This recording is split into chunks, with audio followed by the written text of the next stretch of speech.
Auzu billahi minash shaitanir rajim. Bismillahir rahmanir rahim.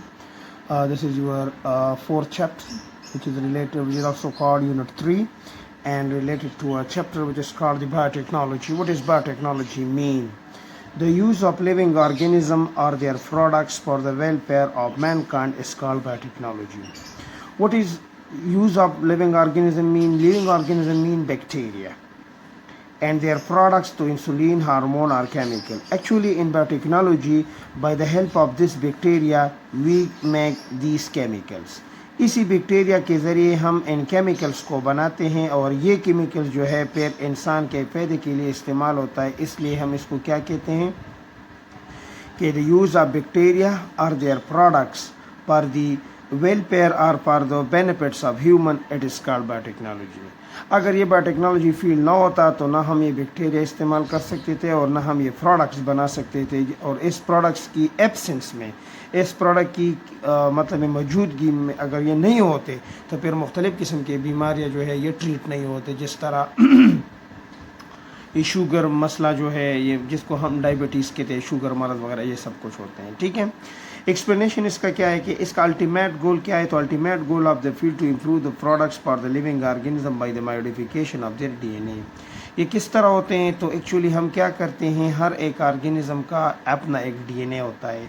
Let's suppose ये एक DNA है और इसी डीएनए के अंदर जब हम मॉडिफिकेशन करते हैं, मॉडिफिकेशन का क्या मतलब है? चेंज करते हैं. तो देखिए फॉर एग्जांपल ये डीएनए है और इसमें हम चेंजेस लाते हैं. तो इन दोनों में फॉर एग्जांपल ये है ए बी और सी और इसी में हम ऐड लाते हैं, for example A B C और ये एक्स्ट्रा हमने इसमें पुट किया है डी. तो ये इसमें एक्स्ट्रा आ गया तो इसको हम मॉडिफिकेशन कहते हैं. अभी ये सारा वही डीएनए है लेकिन ये डी हमने एक्स्ट्रा पुट किया हुआ है तो इस डी का इस पर इफ़ेक्ट होगा, चेंज होगा, इसलिए हम इसको मॉडिफिकेशन कहते हैं. ये हम मुख्तलिफ़ किस्म के फील्ड्स में ये बायोटेक्नोलॉजी इस्तेमाल करते हैं. जैसे थेरापीटीज़ फॉर एग्ज़ाम्पल, जिसमें हम मुख्तलिफ़ किस्म के केमिकल्स और मेडिसिन्स बनाते हैं और डायग्नोस्टिक चीज़ें भी बनाते हैं. ये एक्चुअली दोनों सेम ही हैं. और फूड वगैरह को इंक्रीज़ करते हैं. जिस तरह आजकल मुख्तलिफ़ किस्म के क्रॉप्स आप लोग देखते हैं, पहले वो कम करता था, जो बहुत ज़्यादा क्रॉप्स वगैरह दे रहे हैं. ये सब कुछ है. वेस्ट प्रोडक्ट को हम ख़त्म करते हैं. जिस तरह फॉर एग्ज़ाम्पल गलियों में, कूचों में और इस तरह नालियों वगैरह में जो गन वगैरह पड़ा हुआ है तो हम इस तरह बैक्टीरिया बनाते हैं कि आसानी से इसको ख़राब कर देते हैं. और जेनेटिकली मॉडिफाइड क्रॉप्स वगैरह भी बना देते हैं. जेनेटिकली मॉडिफाइड प्रोडक्ट्स का क्या मतलब है? आजकल आप लोग सब्जियां देख रहे हैं क्रॉप्स में, फॉर एग्जांपल मकाई, मेज़ जिसको हम कहते हैं, या गंदम वगैरह हम देखते हैं. तो पहले वो बहुत ज़्यादा कम क्रॉप क्या करते थे, बहुत ज़्यादा कम मतलब है प्रोडक्शन करते थे. अभी वो बहुत ज़्यादा कर रहे हैं. तो ये मॉडिफिकेशन किस चीज़ के लिए? बायोटेक्नोलॉजी की वजह से होते हैं. इसके अलावा मेनी लाइफ सेविंग ड्रग्स, ये सब ऑलरेडी इसमें डिस्कस किया हुआ है. Biotechnology has the positive effect on the field of life. क्योंकि इसका क्या मतलब है कि अगर बायोटेक्नोलॉजी नहीं होता तो हमारे पास जो है मुख्तलिफ़ बीमारियों के प्रोडक्ट्स नहीं बनते थे. मुख्तलिफ़ बीमारियों के लिए जो मेडिसिन इस्तेमाल होते थे ये नहीं होते थे.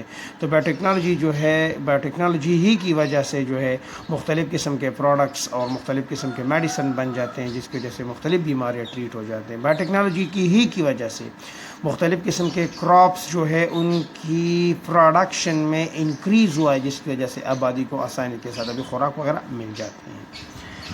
और इसके अलावा क्या है, एग्जाम्पल में जो है major throughout in the biotechnology, तो 20th सेंचुरी में जो है आइडेंटिफिकेशन ऑफ बैक्टीरिया और सेल वगैरह हो गया था. फिर इसमें स्मॉल पॉक्स और रेबीज़ वैक्सीन बन गए थे. स्मॉल पॉक्स ये एक ऐसा डिज़ीज़ है जिसमें स्किन के ऊपर ब्लिस्टर, दाने वगैरह अपीयर हो जाते हैं और हाई टेम्परेचर होते हैं, तो इसकी वजह से इंसान मर जाता था. तो अभी इसके लिए जो है हमने क्या किया हुआ है, बायोटेक्नोलॉजी के ज़रिए हमने वैक्सीन बनाया हुआ है जो हम इस्तेमाल करते हैं. पहले तो हम ये बीमारी नहीं है आजकल.